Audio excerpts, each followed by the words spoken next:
దయచేసి కూర్చుందాం. ప్రభునందు ప్రియ దేవుని యొక్క బిడ్డలరా, మరి ఒకసారి దేవుడు ఈ శుభ శుక్రవార దినాన మరి యొక్క ఉపవాస ప్రార్థన కూటములు మరలా సంఘముతో కలుసుకునే భాగ్యాన్ని, మరలా దేవుడు మనతో మాట్లాడేటువంటి ప్రతి మాటను మనము జ్ఞాపకం చేసుకోవడానికి దేవుడిచ్చినటువంటి అమూల్యమైనటువంటి అతి శ్రేష్టమైన సమయాన్ని బట్టి మనందరి కొరకు ప్రాణం పెట్టినటువంటి యేసుక్రీస్తు వారి యొక్క పాదాలకు మరి కృతజ్ఞతలు తెలియజేస్తూ చేరవచ్చిన సంఘానికి, అలాగే ఎవరెవరైతే ఉపవాసం ఉండి ప్రార్థనలో ఉన్నారో వారందరికీ ప్రత్యేకంగా మీ అందరికీ ప్రభు అయిన యేసు నామమున వందనాలు తెలియజేస్తూ ఉన్నాను. ప్రభునందు ప్రియ దేవుని యొక్క బిడ్డలారా, యేసుక్రీస్తు వారు 2000 సంవత్సరం క్రితం ఈ లోకములో ఆయన జన్మించారు.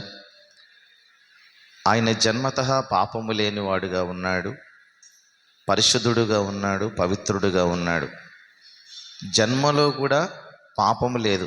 యేసుక్రీస్తు వారి జన్మలో కూడా పాపము లేదు. జన్మించే పద్ధతి కూడా చాలా పవిత్రముగా పరిశుద్ధాత్మ ద్వారా గర్భము ధరించినటువంటి మరియమ్మకు ఆయన జన్మించినట్లుగా మనం చూస్తూ ఉన్నాం.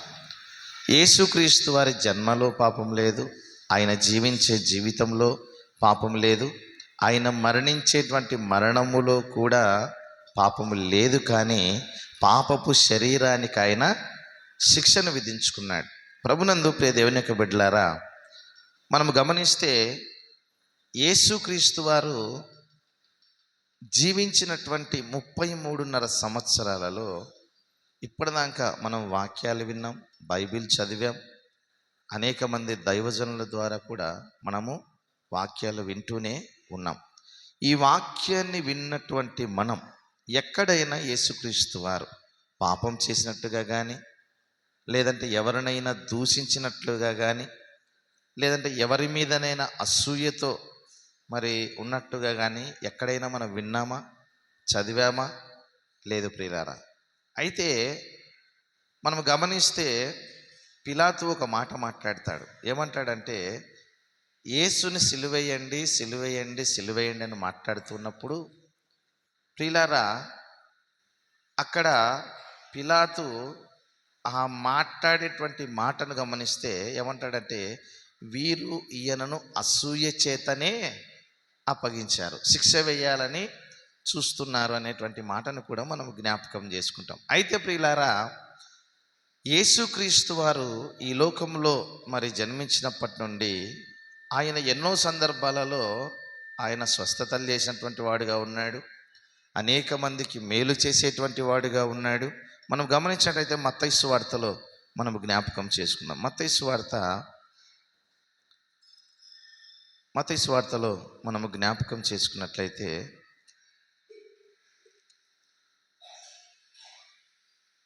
4వ అధ్యాయము 16వ వచనాన్ని మనం జ్ఞాపకం చేసుకుందాం.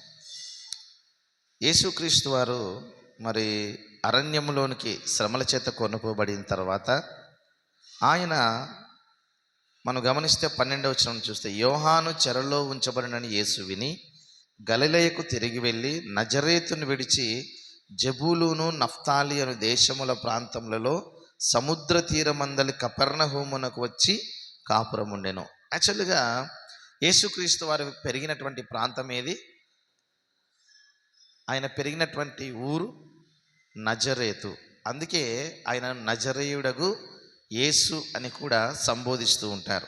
కొన్ని సందర్భాలలో చూస్తే ప్రియులారా, యేసుక్రీస్తు వారు స్వస్థతలు చేసినప్పుడు, లేదంటే యేసుక్రీస్తు వారు దైవ జ్ఞానాన్ని బట్టి, దైవత్వాన్ని బట్టి అయినా మాట్లాడుతున్న సందర్భాలను బట్టో, లేదంటే ఏదైనా కార్యం జరిగినప్పుడు ఆశ్చర్యానికి గురైనప్పుడు చాలామంది ఆయన ఏమనేవారంటే, ఈయన నజరేయుడగు యేసు కాడా, ఈయన యోసేపు మరియమ్మ వీరు తల్లిదండ్రులు కాదా ఈయనకు అనేటువంటి మాటలు కూడా మనం చూస్తూ ఉన్నాం. అయితే ప్రియులారా, యేసుక్రీస్తు వారు ఈ లోకంలోనికి వచ్చిన తర్వాత 23వ వచనాన్ని మనం జ్ఞాపకం చేసుకుంటే, మత్తయి సువార్త 4వ అధ్యాయం 23వ వచనం నుంచి చూస్తే, యేసు వారి సమాజ మందిరములలో బోధించుచు దేవుని రాజ్యమును గూర్చిన సువార్తను ప్రకటించుచు ప్రజలలోని ప్రతి వ్యాధిని రోగమును స్వస్థపరచుచు గలిలయ అందంతటా సంచరించెను. ఆయన కీర్తి సిరియా దేశమందంతటా వ్యాపించెను. నానా విధములైన రోగముల చేతను వేదనల చేతను పీడింపబడిన వ్యాధిగ్రస్తులందరినీ, దయ్యము పట్టిన వారిని, చాంద్ర రోగులను, పక్షవాతము గల వారిని వారు ఆయన యొద్దకు తీసుకుని రాగా ఆయన వారిని స్వస్థపరిచెను. ప్రియులారా, యేసుక్రీస్తు వారు ఈ లోకములో ఆయన జన్మించిన తర్వాత ఆయన తండ్రి పనుల మీద ఉన్నాడు. దేవుడు ఏదైతే మరి ఈ లోకంలో చేయమని చెప్పాడో ఆ పనిని చేయడానికి యేసుక్రీస్తు వారు అనేకులను ప్రేమించేవాడుగా ఉన్నాడు, అనేకులను ఆదరించే దేవుడుగా ఉన్నాడు. మనం గమనిస్తే ఇక్కడ మనం స్వస్థత కార్యాలు మాత్రమే చేసినటువంటి వాడుగా కూడా మనం కేవలం యేసుక్రీస్తు వారిని చూడలేదు. కింది మాటలో మనం జ్ఞాపకం చేసుకుంటే 24వ వచనంలో చూస్తే మధ్యలో నానా విధములైన రోగముల చేతను వేదనల చేతను పీడింపబడినటువంటి వారిని అందరినీ కూడా ఏంటంట, వేదనలో ఉండేటువంటి వారికి కూడా ఆయన ఏం చేశాడంట, ఆదరణను ఇచ్చేటువంటి దేవుడుగా ఉన్నాడు. ప్రభునందు ప్రియ దేవుని యొక్క బిడ్డలారా, ఇన్ని మంచి కార్యాలు చేసేటువంటి యేసుక్రీస్తు వారిని చంపవలసిన అవసరం ఏముంది కదా? మనం జ్ఞాపకం చేసుకుందాం. మంచి పనులు చేసేవారిని లోకం ఏముంటుందంట, శత్రువుగా చూస్తుందంట ప్రియులారా. అందుకే యేసుక్రీస్తు వారు పరిసయ్యుల గురించి, శాస్త్రుల గురించి, సద్దుకయ్యుల గురించి మరి ఎలా మాట్లాడారంటే వేషధారులారా అనేటువంటి మాటను మాట్లాడుతూ ఉన్నారు. ప్రభునందు ప్రియులారా, యేసుక్రీస్తు వారు మాట్లాడిన ప్రతి మాట కానీ, ప్రతి మరి మాట్లాడేటువంటి సందర్భాలు కానీ ఎలా ఉండేటువంటి ప్రియులారా, సూటిగా మాట్లాడేవాడు. అంటే దాపరికము లేకుండగా, దాపెట్టుకోకుండగా ఉన్నది ఉన్నట్టుగానే మాట్లాడేవారు. ప్రియులారా, ఉన్నది ఉన్నట్టుగా మాట్లాడితే ఈనాడు సమాజంలో ఎలా ఉంటాం? ఉన్నది ఉన్నట్టుగా మాట్లాడితే ఈనాడు సమాజంలో కానీ, సంఘములో కానీ, మన పక్కింటి వారితో కానీ, ఎదురింటి వారితో కానీ ఉన్నది ఉన్నట్టుగా మాట్లాడండి, ఇంకా మనం ఏమైపోతాం, శత్రులమైపోతాం ప్రియులారా. యేసుక్రీస్తు వారు కూడా మరి ఉన్నది ఉన్నట్టుగా మాట్లాడాడు. తండ్రి ఏదైతే చెప్పాడో దానిని ఈ లోకంలో అయినా జరిగిస్తూ ఉన్నట్టు మనం చూస్తూ ఉన్నాం. ప్రియులారా, యేసుక్రీస్తు వారి వెంట ఉన్నటువంటి 12 మంది శిష్యులు, అలాగే సమాజ మందిరములలో ఉన్నటువంటి అధికారులు కానీ, మరి అలాగే మరి ప్రధాన యాజకులు కావచ్చు, శాస్త్రులు కావచ్చు, అలాగే పరిసయ్యులు కావచ్చు, ప్రియులారా మనము గమనించినట్లయితే యేసుక్రీస్తు వారి చుట్టూ ఉన్నటువంటి అందరూ కూడా కొన్ని సందర్భాలలో యేసుక్రీస్తు వారిని అంగీకరించిన వారే, యేసుక్రీస్తు వారు నిజముగా రక్షకుడు అని వారు విశ్వసించిన వారే. కానీ ప్రియులారా, ఇక్కడ ఏమవుతుందంటే కొంచెం మనము లోతుగా ఆలోచన చేసినట్లయితే మనము చదువుకున్న వాక్య భాగాన్ని యోహాను సువార్త 11వ అధ్యాయము 45వ వచనాన్ని క్షమించండి 11వ అధ్యాయము 38వ వచనం నుంచి మనము 34 నుంచి జ్ఞాపకం చేసుకుందాం. వారు ప్రభువా వచ్చి చూడుమని ఆయనతో చెప్పి యేసు కన్నీళ్లు విడిచెను. ప్రియులారా, యేసుక్రీస్తు వారు ఎందుకు కన్నీళ్లు విడుస్తున్నారు? యేసుక్రీస్తు వారు దాదాపుగా మరి మూడు చోట్ల కన్నీరు విడిచాడు. 3 చోట్ల కన్నీరు విడిచాడు. మొదటిగా జ్ఞాపకం చేసుకుంటే దేని గురించి? మొదటిది మన యేసుక్రీస్తు వారు 3 చోట్ల కన్నీళ్లు పెట్టుకున్నాడు. మొదటిది యెరూషలేము దేవాలయము గురించి కన్నీరు పెట్టుకున్నాడు. రెండవది ప్రియులారా, గెత్సెమనేటువంటి మరి తోటలో ఆయన ప్రార్థించేటప్పుడు కూడా ఆయన కన్నీరు పెట్టుకున్నారు. మూడవది ప్రియులారా, తన ఇష్టమైనటువంటి మరి తను ఎక్కువగా ప్రేమించేటువంటి లాజరు చనిపోయినప్పుడు కూడా ఆయన కన్నీరు పెట్టుకున్నట్టు మనం చూస్తూ ఉన్నాం. ఈ లాజరు చనిపోయినప్పుడు ప్రియులారా, యేసుక్రీస్తు వారు సామాన్యంగా బేతనీయ ప్రాంతంలోనికి రాకూడదు. ఎందుకంటే యెరూషలేముకి బేతనీయ గ్రామానికి మరి చాలా అంటే దగ్గరి ప్రాంతం. అంటే ప్రియులారా, ఇక్కడ మనం పస్కా పండుగ అనగా పులి అని రొట్టెల పండుగ, ఈ పస్కా పండుగలోనికి యూదులందరూ కూడా ఎక్కడికి రావాలి? యెరూషలేములోనికి రావాలి. యెరూషలేములోనికి రావాలి అని అంటే ప్రియులారా, ప్రతి యూదుడు ధర్మశాస్త్రం ప్రకారం ఏం చేయాలంటే ఈ యొక్క పులియని రొట్టెల పండుగలో పాల్గొనాలి. ఈ పులియని రొట్టెల పండుగలో పాల్గొనాలంటే ప్రియులారా, మరి యేసుక్రీస్తు వారు కూడా యూదుడు కాబట్టి ఆ ప్రాంతానికి వెళ్ళాలి. మనం గమనించినట్లయితే ప్రియులారా, యేసుక్రీస్తు వారి చుట్టూ ఉన్నటువంటి వారందరూ కూడా యేసుక్రీస్తు వారిని కొంతవరకే అంగీకరించారే కానీ పరిపూర్ణంగా ఎవరు కూడా అంగీకరించలేదు. ఈ మాటను మనం జ్ఞాపకం చేసుకుందాం. చాలామంది కొంతవరకే యేసుక్రీస్తుని అంగీకరించారు, కానీ పరిపూర్ణంగా సంపూర్ణంగా క్రీస్తుని అంగీకరించిన వారు ఒకరున్నారు ప్రియులారా. ఆ ఒకరి గురించి నేను మీకు తర్వాత మాట్లాడతాను. కానీ యేసుక్రీస్తు వారిని అంగీకరించని వారే చాలామంది. మనం గమనిస్తాం ప్రియులారా, పేతురు జీవితాన్ని మనం చూస్తాం. పేతురు కూడా మరి యేసుక్రీస్తు వారిని ప్రేమించేవాడుగా ఉన్నాడే కానీ, యేసుక్రీస్తు వారంటే ఇష్టంగా ఉన్నాడే కానీ, యేసుక్రీస్తు వారిని నీవు మెస్సియవు, మా కొరకు నువ్వు లోకంలోనికి వచ్చిన రక్షకుడివి అని నేను గుర్తిస్తున్నానని నమ్మబలికాడే కానీ, ఎప్పుడైతే యేసుక్రీస్తు వారిని దొంగల చేతికి అప్పగించారో, ఎప్పుడైతే మరి యేసుక్రీస్తు వారు దొంగల చేతికి అప్పగింపబడ్డాడో, అప్పుడు వెంటనే ఆయన ఎవరో అని ఆయన ముఖము తిప్పుకున్నట్లు మనం చూస్తూ ఉన్నాం. రెండవదిగా చూస్తే ప్రియులారా, ఇస్కరియోతు యూదాను కూడా మనం జ్ఞాపకం చేసుకుంటాం. ఇస్కరియోతు యూదా కూడా 30 వెండి నాణెములకు యేసుక్రీస్తు వారిని మరి ముద్దు పెట్టుకొని అప్పగించినట్లు కూడా మనం చూస్తూ ఉన్నాం. చూడండి ప్రియులారా, ఇక్కడ మనం గమనించినట్లయితే యేసుక్రీస్తు వారిని మనము ప్రేమిస్తున్న మరి పేతురుని చూస్తూ ఉన్నాం. అలాగే ముద్దు పెట్టుకున్నటువంటి ఇస్కరియోతు యూదాను కూడా మనం చూస్తూ ఉన్నాం. ప్రభునందు ప్రియ దేవుని యొక్క బిడ్డలారా, ఈనాడు నిజంగా మనము కూడా ఒకవేళ పేతురు వలె ఉన్నామేమో, లేదంటే ఇస్కరియోతు యూదా వలె మరి యేసుని అమ్ముకునేటువంటి స్థితిలో కూడా మనం ఉంటున్నామేమో ఒకసారి జ్ఞాపకం చేసుకుందాం. అందుకే ఇక్కడ మనం చూస్తాం, లాజరు ఆయన చనిపోయినప్పుడు ఈయన బేతనీయ గ్రామంలోనికి రావాలి. అక్కడికి వస్తే వీళ్ళందరూ కూడా ఏం చేయాలని చూస్తున్నారంటే యేసుక్రీస్తు వారిని చంపాలని చూస్తూ ఉన్నారు. ఆయనను చంపాలంటే మొదటగా ఏం చేయాలంటే ఆయనను పట్టుకోవాలి. ఆయన పట్టుకోవాలంటే ఎక్కడ దొరుకుతాడు? ఆయన ఒక చోట ఉండేటువంటి వ్యక్తి కాదు, ఆయన ఒక చోట ఉండేటువంటి దైవత్వము కాదు. ఆయన అనేక ప్రాంతాలు తిరుగుతూ ఉన్నాడు, అనేకులను స్వస్థపరుస్తున్నాడు, వేదనలో ఉన్న వారిని ఆదరిస్తూ ఉన్నాడు, బాధలలో ఉన్న వారిని దరికి చేరుస్తూ ఉన్నాడు, చెరలో ఉన్నటువంటి వారికి విడుదలను కలగజేస్తున్నాడు, రోగములతో ఉన్నటువంటి వారికి స్వస్థతలు దయచేస్తూ ఉన్నాడు. అలాగున అనేకులను యేసుక్రీస్తు వారు మరి దర్శిస్తూ ఉన్నారు, వారి యొక్క మరి బాధలు కనుగొంటూ ఉన్నాడు, వారిని ప్రేమిస్తూ వారందరినీ కూడా దేవుని వైపు తిరిగేటువంటి వాడుగా, అంటే తండ్రిని మహిమపరిచేటువంటి కుమారుడుగా ఈ లోకంలో జీవిస్తున్నట్టు మనం చూస్తూ ఉన్నాం. అయితే ప్రియులారా, అనేకులు యూదులు యేసుక్రీస్తు వారిని అంగీకరించిన వారు ఉన్నారు, అంగీకరించని వారు కూడా ఉన్నట్టుగా మనం చూస్తూ ఉన్నాం. అయితే ఇక్కడ మనము చూస్తున్నాం ప్రియులారా, మనం గమనించినట్లయితే వారు యేసుక్రీస్తును చంపాలని ఆలోచన చేసినప్పటి నుంచి వారు ఆయనను పట్టుకోవాలని చూస్తూ ఉన్నారు. ఇలా పట్టుకోవాలని చూస్తూ ఉన్నప్పుడు మరి గమనిస్తే యేసుక్రీస్తు వారు దేవదూషణ చేస్తున్నాడు అని చెప్పి మనం గమనిస్తాం. 10వ అధ్యాయం యోహాను సువార్త 10వ అధ్యాయము మనం గమనించినట్లయితే యోహాను సువార్త 10వ అధ్యాయము 30వ వచనాన్ని మనం జ్ఞాపకం చేసుకుందాం. నేనును తండ్రియును ఏకమై ఉన్నామని వారితో చెప్పాను.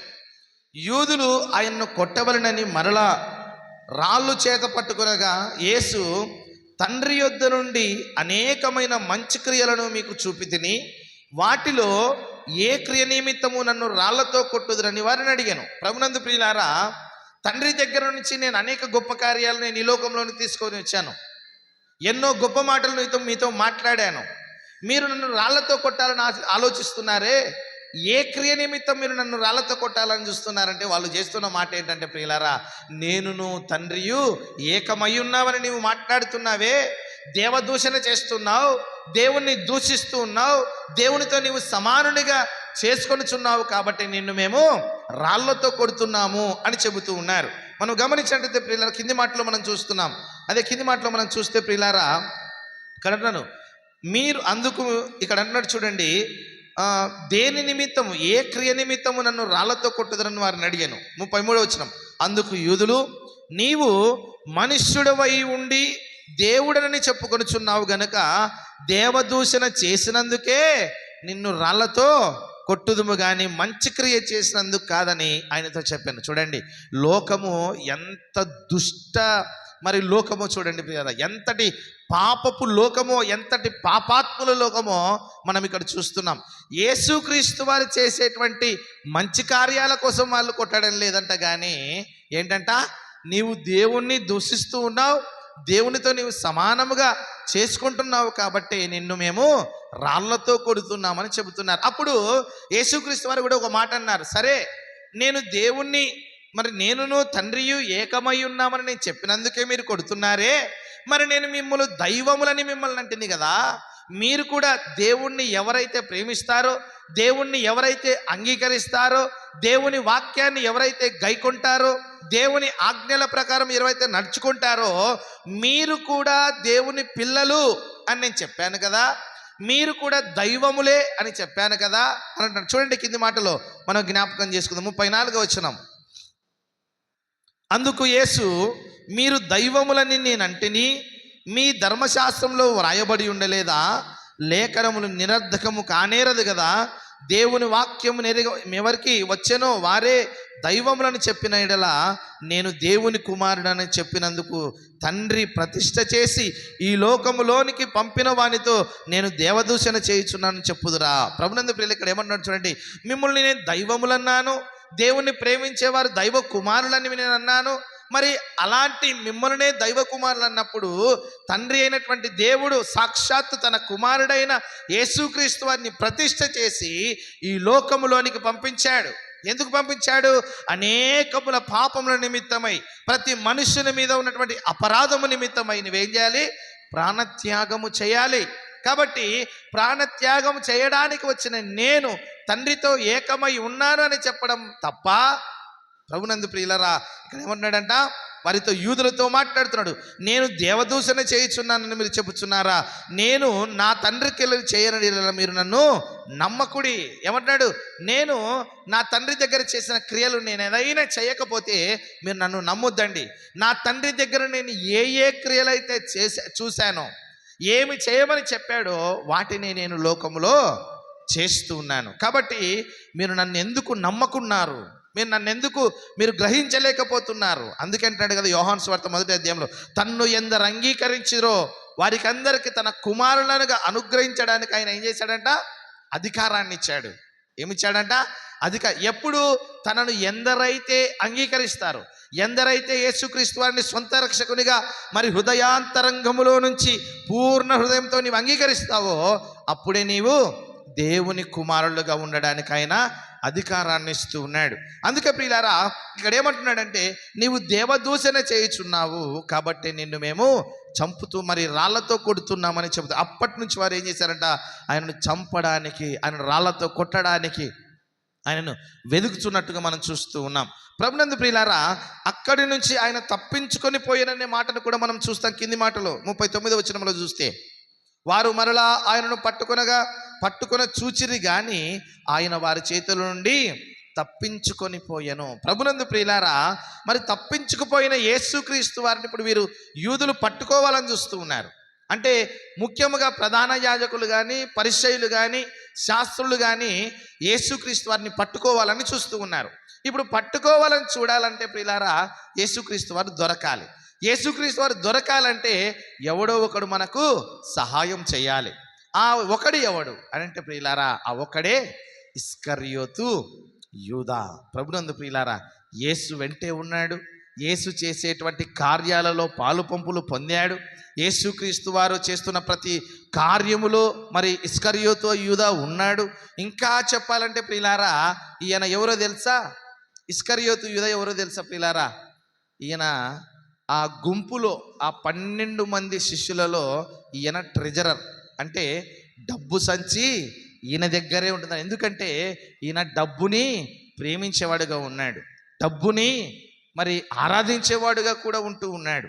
అందుకే ప్రియులారా, డబ్బు సంచి ఆయన యొద్ద ఉన్నది. అందుకే ధనాన్ని ఆశించాడు, ధనాపేక్ష కలిగిన వాడుగా ఉన్నాడు. ఆ ధనాపేక్ష వల్లనే 30 వెండి నాణెములకు యేసుక్రీస్తు వారిని అమ్మజూచాడు. అమ్మాడు. ఆ డబ్బుతోనే వాడు ఏం చేశాడంట, ఉర్రి పెట్టుకొని చచ్చిపోయినట్లు కూడా మనం చూస్తూ ఉన్నాం. ప్రభునందు ప్రియ దేవుని యొక్క బిడ్డలారా, ఇక్కడ మనం గమనించినట్లయితే ఇక్కడ కన్నీళ్లు విడుస్తున్నాడు. లాజరుని ఆయన లేపాడు ప్రియులారా. చనిపోయిన లాజరుని ఆయన తిరిగి అందుకే అక్కడ అంటారు మార్త, నీవిక్కడ ఉండిన ఎడల నీ దాసుడు చనిపోకుండా అనేటువంటి మాటను కూడా మనం చూస్తాం ప్రియులారా. ఇక్కడ మనం చూస్తాం 32వ వచనాన్ని చూస్తాం. 11వ అధ్యాయము 32వ వచనాన్ని మనం చూస్తాం. అంతటా మరియా యేసు ఉన్న చోటుకు వచ్చి ఆయనను చూచి ఆయన పాదముల మీద పడి, ప్రభువా నీవిక్కడ ఉండిన ఎడల నా సహోదరుడు చావకుండున నేను. ఏమంట మార్త అంటుంది, మరియా అంటుంది ప్రియులారా, అయ్యా ప్రభువా నీవిక్కడే ఉండింటే, మా దగ్గరే ఉండింటే, నీవు వెళ్ళిపోయావు, వాళ్ళు రాళ్లతో కొడతారని చెప్పేసి నీవు తప్పించుకొని పోయావు, కానీ నీవు మా దగ్గర ఉండింటే నా తమ్ముడు నా సహోదరుడు చావకుండును. కానీ ప్రియులారా ఇక్కడ కారణం ఏంటో తెలుసా? యేసుక్రీస్తు వారు మాట అంటున్నాడు చూడండి. 11వ అధ్యాయంలో మనం చూసినట్లయితే నీవు ఇక్కడ ఉండిన ఎడల నీవు చావకుండు అని ఇక్కడ మనం గమనిస్తాం ప్రియులారా. 11వ అధ్యాయం 4వ వచనాన్ని మనం చూస్తాం. యేసు అది విని, ఎవరు రోగి అయి ఉన్నాడు, లాజరు చనిపోయాడని తెలిసిన తర్వాత యేసు అంటున్నాడు చూడండి ప్రియులారా, ఈ వ్యాధి మరణార్థమై వచ్చినది కాదు, కానీ దేవుని కుమారుడు దాని వలన మహిమపరచబడినట్లు దేవుని మహిమార్థమై వచ్చెను. ప్రభునందు ప్రియులారా, యేసుక్రీస్తు వారికి ప్రాణము పెట్టడము తెలుసు, ప్రాణము తీసుకోవడము తెలుసు, ప్రాణాన్ని మరలా తిరిగి ఇవ్వడము కూడా తెలుసు. అంటే ఇక్కడ లాజరు చనిపోవడానికి గల కారణం ఏంటో తెలుసా? దేవుని కుమారుని మహిమ నిమిత్తమై ఆయన చనిపోయాడు. అంటే ఆయన మరలా తిరిగి లేపాలి. లేపినప్పుడు యూదులందరూ చూడాలి, అందరూ చూడాలి ఆయన్ని. ఎప్పుడు యేసుక్రీస్తు వారు చనిపోయి మరి సమాధిలో ఎన్ని రోజులు పెట్టారంట? 4 రోజులు సమాధిలో ఉన్నాడంట ప్రియులారా. 4 రోజులు సమాధిలో ఉంటే మరి కుళ్ళు పడుతుందా లేదా? కుళ్ళు బట్టి పురుగులు బట్టి ఉండేటువంటి శవం అయి ఉండొచ్చు. కానీ యేసుక్రీస్తు వారు అక్కడే ఆగి 4 దినములైన తర్వాత ఎక్కడికి వచ్చాడట? ఈ లాజరు సమాధి దగ్గర. ఎక్కడున్నాడో చెప్పండి అంటే అక్కడికి వెళ్తే ఆ యొక్క ఒక గుహలో పెట్టేవారు కదా. అప్పుడు సమాధులు ఎలా ఉండేటివి? ఒక గుహలో పెట్టేటువంటి వారు, సపరేట్గా సమాధుల మరి గుహలు ఉండేటివి. అక్కడ పెట్టినటువంటి లాజరును యేసుక్రీస్తు వారు ఏమంటే ఆ రాతిని తొలగించండి అని చెబితే అప్పుడు మరియా అంటుందంట, అయ్యా ఇప్పటికి 4 రోజులు అయిందయ్యా లోపల పెట్టి లాజర్ని, ఆయనకు మరి వాసన కొడుతుందేమో. చూడండి ఆ మాటని జ్ఞాపకం చేసుకుందాం. 11వ అధ్యాయం యోహాను సువార్త 11వ అధ్యాయము, యోహాను సువార్త 11వ అధ్యాయము 30వ వచనాన్ని మనం చూద్దాం. యేసు రాయి తీసివేయుడని చెప్పగా చనిపోయిన వాని సహోదరి అయిన మార్త, ప్రభువా అతడు చనిపోయి 4 దినములైనది గనక ఇప్పటికి వాసన కొట్టునని ఆయనతో చెప్పాను. అందుకు యేసు, నీవు నమ్మిన ఎడల దేవుని మహిమను చూస్తావు. మార్తతో అంటున్నాడు దేవుడు, ఏమంటున్నాడట? నీవు నమ్మిన ఎడల 4 రోజులు కాదు, 40 సంవత్సరాలు కాదు, కొన్ని వేల సంవత్సరాలైనా లేపగలిగే శక్తి, జీవాన్ని ఇవ్వగలిగే శక్తి ఎవరికైనా ఉందంటే అది కేవలం ఒక్క యేసుక్రీస్తు వారికి మాత్రమే ఉంది ప్రియులారా. ఒక్క యేసుక్రీస్తు వారికి మాత్రమే ఉంది. అందుకే ఏమన్నాడంటేనా చూడండి ప్రియులారా, నీవు నమ్మినడలా దేవుని మహిమను నీవు చూస్తావని చెప్పి ఈ మాటలు చెప్పిన తర్వాత ఎప్పుడైతే లాజరు లేచాడో, తిరిగి లేచాడో ప్రియులారా, ఆ తర్వాత ఒక గుంపు ఉంది ప్రియులారా. దీంట్లో మనం గమనిస్తే యేసుక్రీస్తు వారిని మరి అంగీకరించిన వారు ఉన్నారు, అంగీకరించని వాళ్ళు ఉన్నారు, సగం సగం భక్తి చూపించే వాళ్ళు కూడా ఉన్నారు. ఏంటంట? సగం సగం భక్తిని చూపించే వాళ్ళు కూడా ఉన్నారు. పరిపూర్ణమైన భక్తి కాదు ప్రియులారా, సగం సగం భక్తి. ఈనాడు మనది కూడా ఒకవేళ సగం సగం భక్తినేమో చూడండి, సగం సగం. ఎందుకంటే ఎందుకు ఈ మాట మాట్లాడుతున్నా చూస్తాను. చూడండి ప్రియులారా, మాట జ్ఞాపకం చేసుకుందాం. 45వ వచనాన్ని మనం చదువుకున్న వాక్య భాగాన్ని ఇప్పుడు చూద్దాం. మరియ యొద్దకు వచ్చి ఆయన చేసిన కార్యమును చూచిన యూదులలో అనేకులు ఆయన యందు విశ్వాసం ఉంచిరి. చూడండి ప్రియులారా, ఇక్కడ ఈ మాటను మీరు అండర్లైన్ చేసుకోవచ్చు. ఈ మాటను మీరు మరియ యొద్దకు వచ్చి ఆయన చేసిన కార్యమును చూచిన యూదులలో అనేకులు ఆయన యందు విశ్వాసముంచిరి. విశ్వాసముంచిరి. దాని పక్కనే ఒక మాట ఉంది చూడండి ప్రియులారా. దాని పక్కనే ఉంది ఒక మాట. ఏమంట? కానీ. ఈ కానీ అనేటువంటి మాటలో చాలా పెద్ద అర్థాలు వస్తాయండి. ఇంకా ఏమంటే ఒక మాట చెప్తాం. ఆయన మంచోడే, కానీ అంటే ఇంకేముంది? ఇంకా దుర్మార్గుడో, దుష్టుడో, దొంగనో కదా, ఎన్నెన్నో మాట్లాడతాం. మన స్త్రీలేం తక్కువ కాదు. ఆమె మంచిదే, కానీ ఆమె ఉపవాసం ఉంది, కానీ మాట్లాడే బూతులు మాట్లాడుతుంది, తిట్టేటి తిడుతుంది, పగ, అసూయ, ద్వేషము అన్నీ ఉన్నాయి అన్నట్టుగా ఇక్కడ ఏమంటాడంటే చూడండి ప్రియులారా, ఆయన యందు విశ్వాసముంచిరి, కానీ వారిలో కొందరు పరిసయ్యుల యొద్దకు వెళ్ళి, ఏంటంట? యూదులందరూ ఉన్నారు ప్రియులారా. అక్కడ ఎంతమందినంట? యూదులందరూ మరియమ్మ దగ్గరికి వచ్చారు. అమ్మా, యేసుక్రీస్తు వారు ఎంత గొప్ప కార్యం చేశారమ్మా, చనిపోయిన లాజరుని లేపాడమ్మా. దేవుని స్తోత్రం చెబుదామా ఒకసారి? హల్లెలూయా. దేవుని స్తోత్రం. హల్లెలూయా. రైట్. ఏమంట? యూదులందరూ వచ్చారు.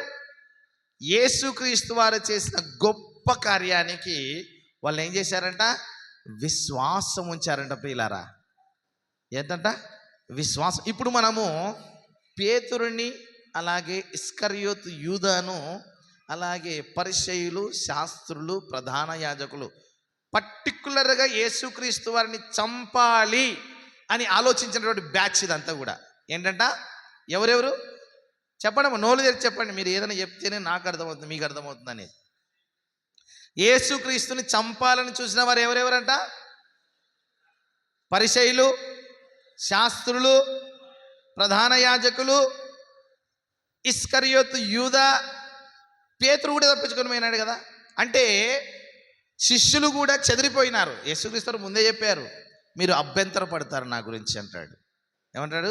మీరు ఎప్పుడు అభ్యంతర పడతారంటే, ఎప్పుడైతే యేసుక్రీస్తు వారిని పట్టుకొని పోయారో 12 మంది ఏమైపోయారంట? గొర్రెలు మారిపోయారంట. కాపరిని పట్టుకపోతే గొర్రెలు ఏం చేసి తప్పించుకొని పోయారు. అంటే యేసుక్రీస్తు వారిని అప్పగించేటువంటి సందర్భములో అంటే ఒక మంచివాడు ఆయన. యేసుక్రీస్తు వారు ఒక గొప్పవాడు ఆయన. అందరి కొరకు ప్రాణం పెట్టేటువంటి వాడు ఆయన. అందరినీ ప్రేమించాడు, అందరికీ మంచే చేశాడు. ఎవరికైనా దుర్మార్గం చేసినోడో కాదు. మనం చేస్తాం దుర్మార్గం. మన ముఖం ముందు మంచి మాట్లాడతాం, మనం వెనకలు తేలితే ఏంటంట? తన్నే స్థితి మనది. ఏంటంటే మనం ఎలాంటి వాళ్ళమంట? మానవుని యొక్క నైజమే మన ఎదుట మంచి మాట్లాడతాం, మన వెనుక ఎన్నో కుట్రలు చేస్తుంటారు. మన వెనుక ఎన్నెన్నో కుట్రలు. అందుకే యేసుక్రీస్తు వారు ఒక మాట, గొప్ప మాట చెప్పాడు ప్రియులారా. ఏమంటే చూద్దాం. మత్తయి సువార్త 26వ అధ్యాయంలో మనం జ్ఞాపకం చేసుకున్నట్లయితే, మత్తయి సువార్త 26వ అధ్యాయంలో 41వ వచనాన్ని మనం చూద్దాం.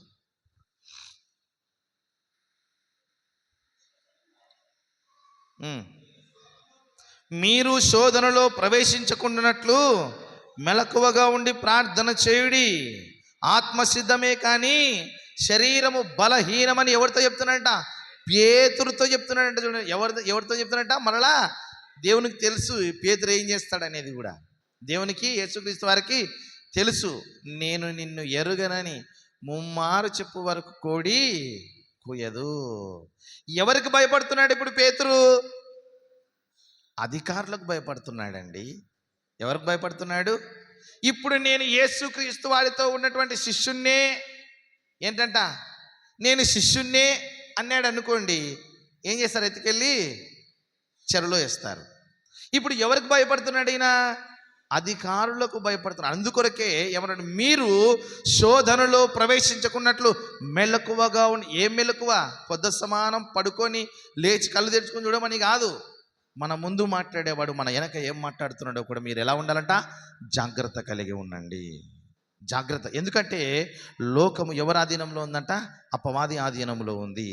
లోకంలో ఉన్నదంతయు శరీరాశ, నేత్రాశ, జీవపుడంబం, కక్షలు, పగలు, ద్వేషములు, మత్సరములు, విమతములు, అసూయలు, ద్వేషములు కదా, ఎన్నో ఉన్నాయి. వీటన్నిటిని నీవు తప్పించుకోవాలంటే ప్రియులారా ఎలా ఉండాలంట? మెలకువ కలిగి ఉండండి, జాగ్రత్త కలిగి ఉండండి. ఈ మాటను యేసుక్రీస్తు వారు ముందే చెబుతున్నారు. ఏం చేస్తున్నారట? ముందే చెబుతున్నారు. అందుకే ప్రియులారా యోహాను సువార్త 14వ అధ్యాయంలో కూడా ఒక మాట అంటాడు. చూడండి ప్రియుల, యోహాను సువార్త 14వ అధ్యాయంలో కూడా ఒక మాట అంటాడు. మొదటి వచనాన్ని మనం చూస్తాం. మీ హృదయములను కలవరపడనీయకుడి, దేవుని యందు విశ్వాసం ఉంచుచున్నారు, నా యందు కూడా మీరు విశ్వాసం ఉంచండి. ఏమంట? దేవుని మీద మీరు విశ్వాసం ఉంచుతున్నారు, నా మీద కూడా విశ్వాసం ఉంచండి. మీ హృదయాలు మీరు కలవరపడినది. ఎందుకంటే కొంతకాలం నేను మీతో కూడా ఉంటాను, మీ మధ్యలో ఉంటాను. కానీ మనుష్య కుమారుడు దొంగల చేతికి అప్పగింపబోయే గడియ దగ్గరలో ఉంది. ఇన్నాళ్ళు నేనున్నానని మీరు చాలా గట్టిగా ఉన్నారు, చాలా సంతోషం. కానీ అదే రక్షణ మీరు అంతము వరకు ఏం చేయాలంట? గట్టిగా చేపట్టండి. మీ హృదయాలలో కలవరమే రానియొద్దండి, దేనికి జడియవద్దండి, దేనికి భయపడవద్దండి. ఎందుకంటే లోకము అపవాది చేతిలో ఉంది, అపవాదిని నేను జయించాను. కాబట్టి మీరు కూడా జయించువానికి పరలోక రాజ్యంలో ఉండేటువంటి వృక్ష ఫలాలను ఆయన భుజింపనిస్తానంటాడు. ప్రియులారా, నీవు జయిస్తావా? అందుకే మనం ఇక్కడ గమనించినట్లయితే ముఖ్యముగా యేసుక్రీస్తు వారిని అప్పగించేటువంటి వారిలో ఇస్కరియోతు యూదా ఉన్నాడు. పేతురు కూడా నేను ఎరగనని మరి చెప్పాడు. అలాగే శాస్త్రులు, పరిసయ్యులు, ప్రధాన యాజకులు కూడా యేసుక్రీస్తు వారి యొక్క ప్రత్యక్షంగా కనబడేటువంటి దొంగలు వీళ్ళందరూ కూడా ఎవరంట? పేతురుని మనం పక్కన పెడదాం ప్రియులారా, కొంచెం పేతురుని పక్కన పెట్టేద్దాం. ఇస్కరియోతు యూదాను, శాస్త్రులను, పరిసయ్యులను, ప్రధాన యాజకులను తీసుకుంటే వీళ్ళందరూ కూడా ఏంటంట? మన కళ్ళకు కనబడే దొంగలు. వీళ్ళంతా కూడా డైరెక్ట్గా కనబడుతున్నారు, యేసుక్రీస్తు వారిని పట్టుకోవాలని, చంపాలని చూస్తున్నారు. కానీ కనబడని దొంగలు కూడా ఉన్నారు, కనబడని దొంగలు కూడా ఉన్నారు. ఆ కనబడి దొంగలు ఎవరో తెలుసా? కనబడని దొంగలు ఎవరో తెలుసా? చెప్పండి, ఎవరు? యూదులు. చూడండి ఆ మాటని జ్ఞాపకం నీట్గా ఒకసారి మరలా చదువుదాం.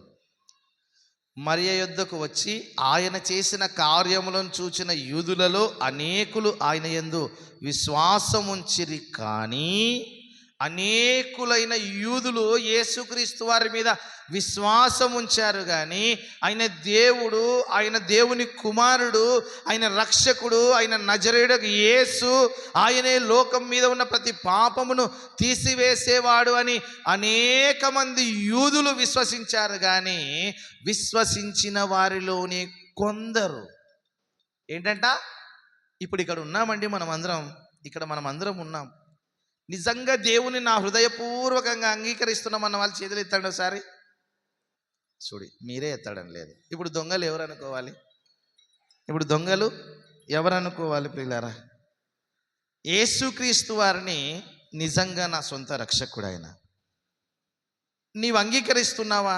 అంగీకరిస్తావు ఒకసారి చేతులు ఎత్తడం పర్లేదు. అందరం మీరు సగం దొంగలుగా ఉండొద్దండి, సంపూర్ణమైన దొంగలుగా ఉండండి. లేదంటే సంపూర్ణంగా క్రీస్తు మీద ఆధారపడి జీవించే విశ్వాసులుగానైనా ఉండండి. ఇక్కడ అంటున్నాడు, అనేక మంది యూదులు యేసుక్రీస్తు వారిని విశ్వసించారు. కానీ వారిలో కొంతమంది ఏం చేస్తున్నారు తెలుసా? ఎక్కడికి? ఈ సమాచారాన్ని అంతటిని కూడా పరిసయ్యుల యొద్దకు మోసుకెళ్తున్నారంట. చూడండి ఆ మాటని కింది మాటలో చూస్తాం. కింది మాటల మాటని జ్ఞాపకం చేసుకుందాం. వారిలో కొందరు పరిసయ్యుల యొద్దకు వెళ్ళి యేసు చేసిన కార్యములను గురించి ఏంటంటే దీన్ని ఏమంటారో తెలుసా? సాకులు. ఏమంటారు దీన్ని? మన భాష గిల్లాలు కదా, అంటే చాడీలు. వీళ్ళు వెళ్ళారు. ఇదిగో పరిసయ్యులారా, ఎవరి కొరకు? పరిసయ్యుల మెప్పు పొందుకోవాలని వీళ్ళందరి తాపత్రయం అంతా కూడా ఏంటంట? ఇప్పుడు ఏమంటారు తెలుసా? ఎవడు నావాడు, వీడు నావాడా, వీడు నావాడా, ఆమె నాదా, ఆమె ఎంతమంది నా వాళ్ళు? ఎవరు లెక్కలు వేసుకుంటారు? పరిసయ్యులు లెక్కలు వేసుకుంటారు. ఈ పరిసయ్యులు లెక్క, ఎందుకంటే వీళ్ళదే అధికారం. ఇప్పుడు పరిసయ్యులదే అధికారం. ఇప్పుడు వాళ్ళ దగ్గరికి వెళ్ళి వాళ్ళ డబ్బా కొడితే ఏమవుతుంది? వాళ్ళ దగ్గరికి వెళ్ళి నీవు గొప్పవాడి, నీవు మంచివాడివి, అయ్యా ఇట్లా చేసినారు వాళ్ళు, అట్లా చేసినారు వాళ్ళు, ఆ విధంగా ఉన్నారు, ఈ విధంగా ఉన్నారు, అది చేశారు, ఇది చేశారని చెబితే అప్పుడు పరిచయులు ఏమంటారు? దా ఈడు మనవాడే అంటారా? ఇప్పుడు ఈ కొందరు యూదులలోనే కొందరు ఏం చేశారంట? యేసుక్రీస్తు వారిని గురించిన సమాచారాన్ని ఎవరి దగ్గర తీసుకెళ్తున్నారంట? పరిచయుల దగ్గర తీసుకెళ్తూ ఉన్నారు. ఎవరి కొరకు? మనుష్యుల మెప్పు పొందుకోవాలి. అందుకే యోహాను సువార్త 13వ అధ్యాయంలో కూడా మనం చూస్తాం. యోహాను సువార్త 13వ అధ్యాయంలో కూడా మనం చూస్తే 41వ వచనాన్ని మనం చూద్దాం ప్రియులారా. 41 యోహాను సువార్త 12వ అధ్యాయము 41వ వచనాన్ని చూద్దాం. 12వ అధ్యాయం 41. యెషయా ఆయన మహిమను చూచినందున ఆయనను గూర్చి బోధించుచు ఈ మాటలు చెప్పాను. అధికారులలో అనేకులు ఆయన యందు విశ్వాసముంచిరి గాని, ఇక్కడ కూడా ఏమొస్తుందంట? అక్కడేంటి? యూదులంటే ఎవరు? దేవుని జనాంగమే, దేవుని పిల్లలే. వీళ్ళందరూ కూడా ఎప్పుడైతే లాజరుని సమాధిలో నుంచి లేపాడో అందరూ విశ్వాసం ఉంచారంట. యూదులు అందరూ విశ్వాసం ఉంచారు. వారిలో కొందరు, అందరూ విశ్వాసం ఉంచారు కానీ వారిలో కొందరు ఏం చేశారంట ప్రియులారా? యేసుక్రీస్తుని గురించిన గిల్లాలన్నీ కూడా తీసుకెళ్ళి పరిచయుల దగ్గర పెట్టారంట. ఇక్కడ కూడా అధికారుల విషయంలో కూడా మనం చూస్తాం ప్రియులారా. ఇక్కడ ఏమంటాడంటే, అధికారులలో అనేకులు ఆయన యందు విశ్వాసం ఉంచిరి కానీ సమాజములలో నుండి వెలివేయుదురేమోనని పరిసయ్యులకు భయపడి వారు ఒప్పుకొనలేదు. ఏంటంట? ఒప్పుకొనలేదు. ఎవడైతే లోకంలో నన్ను ఒప్పుకుంటాడో నేను పరలోక రాజ్యంలో వాణ్ణి నేను ఒప్పుకుంటాను. ఎవరు? దేవుడు అంటున్నాడు. ఇక్కడ అధికారులు ఏం చేస్తున్నారంట? యేసుక్రీస్తు వారంటే ప్రేమ ఉంది, యేసుక్రీస్తు వారంటే భక్తి ఉంది, యేసుక్రీస్తు వారు మంచి కార్యాలు చేస్తున్నాడు, మంచోడే, చాలా మంచోడే. కానీ పరిసయ్యులకు భయపడుతున్నారు వీళ్ళు. ఎవరికి భయపడుతున్నారంట? పరిసయ్యులకు భయపడి. చూడండి కింది మాటలో మనం చూస్తాం. పరిసయ్యులకు భయపడి వారు ఒప్పుకోలేదు. ఇప్పుడు నీ హృదయపూర్వకంగా యేసుక్రీస్తు వారిని నీవు అంగీకరిస్తున్నావా? మనం కూడా అంతే ప్రియులారా. లోకంలో వాక్యానికి భయపడం కానీ, దేవునికి భయపడం కానీ, మనుషులకు భయపడుతుంటాం. వాక్యం అంటే భయం ఉండదు మనకి, దేవుడు అంటే భయం ఉండదు మనకి, కానీ మనుషులంటే భయం. ఏమంటాడు, ఏమనుకుంటాడో, ఏం చేస్తాడో కదా, ఎన్నో ఆలోచనలు ఈనాడు ఎందుకు ఈ మాటలు గమనిస్తే 43వ వచనంలో మనం చూస్తాం. 43వ వచనం 12వ అధ్యాయం యోహాను సువార్త 12వ అధ్యాయము 43వ వచనం. వారు దేవుని మెప్పు కంటే మనుషుల మెప్పుని ఎక్కువగా ఆపేక్షించారంట ప్రియులారా. ఎవరు? అధికారులు కావచ్చు, యూదులు కావచ్చు. ఎవరు? యూదులు అంటే అందరూ కాదు, అందులో కొందరు. ఎవరి మెప్పు కోరుకుంటున్నారంట? మనుష్యుల మెప్పు పొందుకుంటున్నారంట ప్రియులారా. అందుకే నిన్ను నీవే యోగ్యుడు అనుకోవద్దు, దేవుడు మెచ్చుకొని వాడే యోగ్యుడంట ప్రియులారా. నీవు ఎవరి మెప్పు కొరకు తాపత్రయపడుతున్నావు? ఇక్కడ యూదులు కానీ పోతే అధికారులు కానీ ఎవరి మెప్పు పొందుకుంటున్నారంట? మనుషుల మెప్పే కావాలంట ప్రియులారా వాళ్ళకి. ఇక దేవుడి మెప్పు అవసరం లేదంట. అందుకే ప్రియులు ఇక్కడ ఏమంటున్నాడంటే, మనం గమనించంటే ఇక్కడ కింది మాటలో మనం చూస్తాం. మనం చదువుకున్న వాక్య భాగంలో కొందరు పరిసయ్యుల వద్దకు వెళ్ళి యేసు చేసిన కార్యములను గూర్చి వారితో చెప్పారు. ఇంకేముంది? వీళ్ళలో కొందరు వెళ్ళిపోయారు దొంగలు. యూదులలో కూడా కొంతమంది దొంగలు ఉన్నారు. వీళ్ళు ఏం చేశారంట? యేసుక్రీస్తు వారు చేసేటువంటి కార్యాలను తీసుకెళ్ళి ఎవరు చెప్తున్నారంట? యేసుక్రీస్తు వారిని చంపాలి అని చూసే పరిసయ్యుల దగ్గర తీసుకెళ్ళిపోయారు. ఈ మాటలన్నీ తీసుకెళ్ళిపోయిన తర్వాత ఊరుకుంటారా వాళ్ళు? పరిసయ్యులు ఊరుకుంటారా? ఇంకా రండి, దొంగలంతా ఒక గుంపు తయారవుతారు. ఇంకా అప్పుడు ఏం చేస్తారు? అప్పుడు దొంగలంతా ఒక గుంపు తయారవుతారు. ఏం చేద్దాం చెప్పండి? ఇప్పుడు మరి మనం ఏం చేస్తే సరిపోతుంది చెప్పండి? యేసుక్రీస్తు వారిని ఎలా పట్టుకుంటే సరిపోతుందో చెప్పండి, యేసుక్రీస్తు వారిని ఎలా చంపితే సరిపోతుందో చెప్పండి అని చూడండి. ఆ మాటను కూడా కింది మాటలో మనం చూస్తాం, మనం చదువుకున్న వాక్య భాగంలోనే. ఆ మాటను కూడా మనం యోహాను సువార్త 11వ అధ్యాయము 47వ వచనాన్ని చూద్దాం.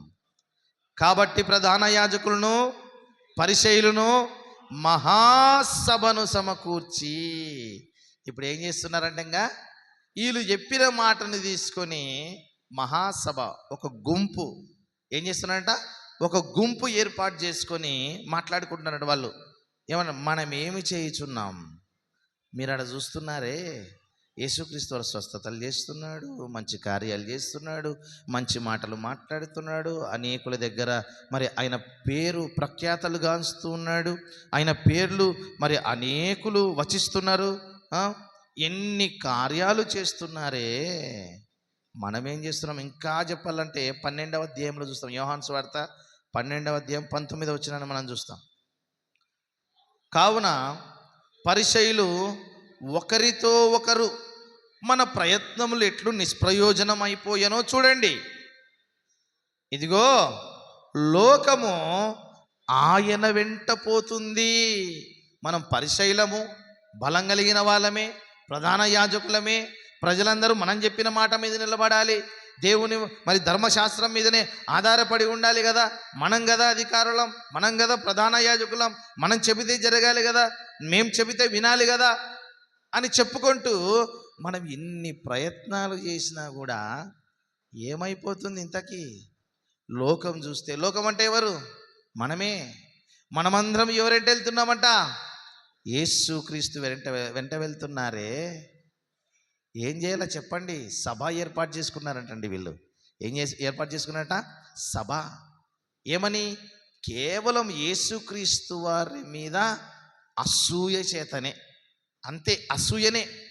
ఆడు ఎదగకూడదు.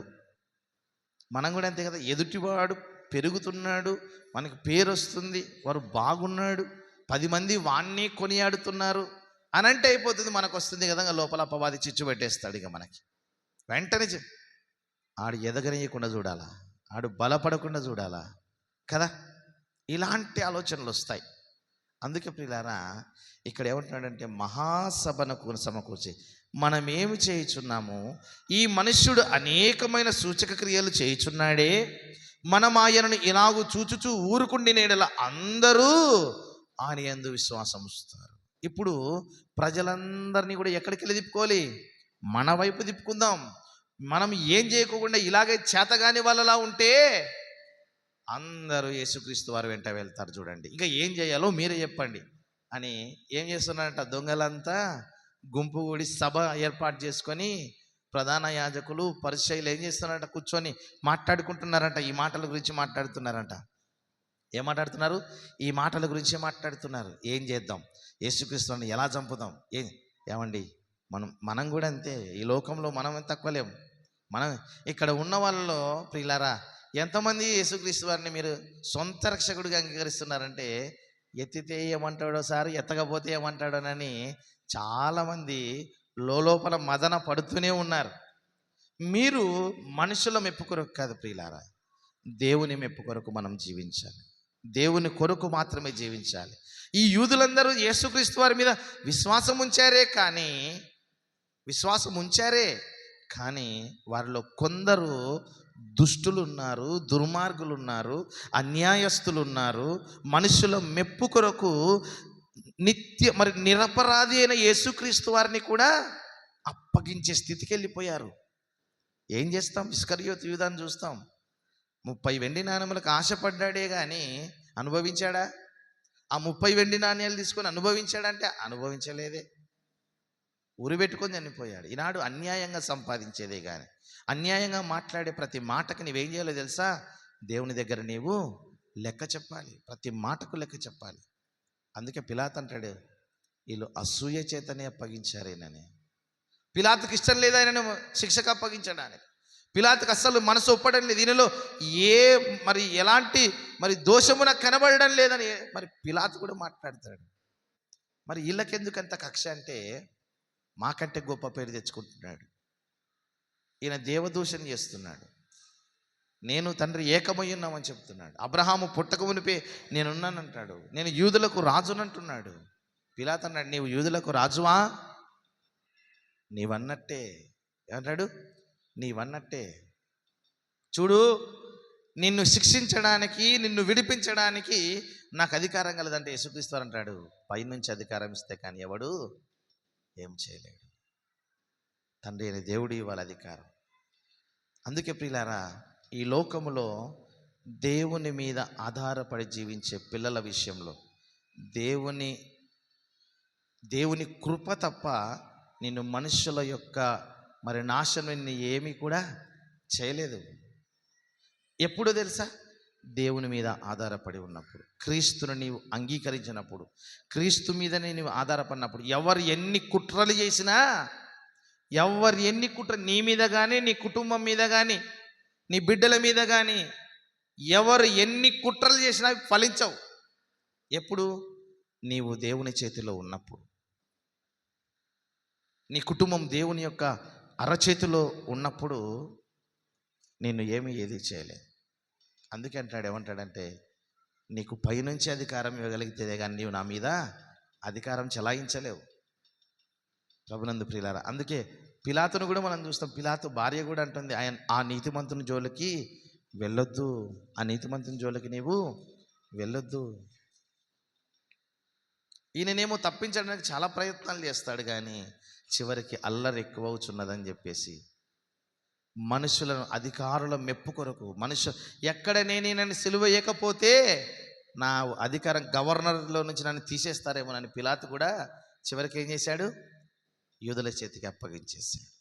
ఈనాడు నీవు కూడా ఒక నీతిమంతుణ్ణి, నీతిపరుణ్ణి, భక్తిపరుణ్ణి, ఈనాడు లోకంలో క్రీస్తు కొరకు జీవించే వారి మీద వ్యతిరేకముగా మాట్లాడుతున్నావేమో, దేవుని మాటలకు నువ్వు వ్యతిరేకంగా మాట్లాడుతున్నావేమో. ప్రభునందు ప్రియ, ఆనాడు అసూయ చేతనే యేసుక్రీస్తు వారిని అప్పగించారు. ఈనాడు నీకు ఎవరి మీద అసూయ ఉందో, ఎవరి మీద ద్వేషం ఉందో, ఎవరి మీద కక్ష ఉందో, ఎవరి మీద కార్పణ్యం ఉందో, ఈ మధ్యాహ్న సమయంలో దేవుణ్ణి అడుగు, ప్రభువా, నేను ఎవరికి విరోధిని కాకూడదు ప్రభువా, నేను ఎవరిని నేను అసూయతో చూడనయ్యా. నిన్ను అసూయ, ఎవరి మనసులో అయితే అసూయ, ద్వేషం, కక్షలు ఉంటాయో వాళ్ళందరూ యేసుక్రీస్తు వారిని అప్పగించినట్టే లెక్క. చూడండి ప్రియులారా, ఈ మాటని జ్ఞాపకం చేసుకోనండి, ఈ మాటని జ్ఞాపకం చేసుకోనండి. యేసుక్రీస్తు వారిని అప్పగించడమే. అందుకే ప్రియులారా, యూదులలో అందరూ యేసుక్రీస్తు వారిని అంగీకరించారు, కానీ కొందరు యేసుక్రీస్తు వారిని అప్పగించడానికి ప్రయత్నం చేశారు. అధికారులు అందరూ విశ్వాసం ఉంచారు, కానీ వారిలో కొందరు మనుషుల మెప్పు కొరకు తిరుగులాడుతున్నారు. ఈనాడు నువ్వు ఎవరి మెప్పు కావాలనుకుంటున్నావు? అలా చేసే ఆ నీతిమంతుడైనటువంటి యేసుక్రీస్తు వారిని సిలువకు అప్పగించారు. ప్రియులారా, మన కింది మాటలో జ్ఞాపకం చేసుకున్నట్లయితే యోహాను సువార్తలో మనం చదువుకున్న వాక్య భాగంలో ముగించుకుందాం. చివరిగా ఇక్కడ అంటున్నాడు, చూడండి ప్రియులారా, యోహాను సువార్త 11వ అధ్యాయము, యోహాను సువార్త 11వ అధ్యాయము 52వ వచనంలో మనం జ్ఞాపకం చేసుకుందాం. యేసు ఆ జనము కొరకు మాత్రమే గాక చెదరిపోయిన దేవుని పిల్లలను ఏకముగా సమకూర్చుటకు చావనయ్యున్నాడని ప్రవచించెను. ఎవరంట? కయప, ప్రధాన యాజకుడైన కయప ఏమంటున్నాడంట? ఒకడు చనిపోవట 50వ వచనంలో మనం చూస్తాం ప్రియులారా, 50వ వచనంలో చూస్తాం. మీకేం తెలియను, మన జనమంతయు నశింపకున్నట్లు ఒక మనుష్యుడు ప్రజల కొరకు చనిపోవటం మీకు యుక్తమని మీరు ఆలోచించుకొనరు అని వాడు. ఇక్కడ యేసుక్రీస్తు వారిని చంపాలి అనే ఆలోచన తటస్థింపజేసిందే ప్రధాన యాజకుడైన కయప. ఏమన్నాడు? ఒక మనుషుడు చనిపోతేనే కదా మనందరికి మేలు జరుగుతుంది.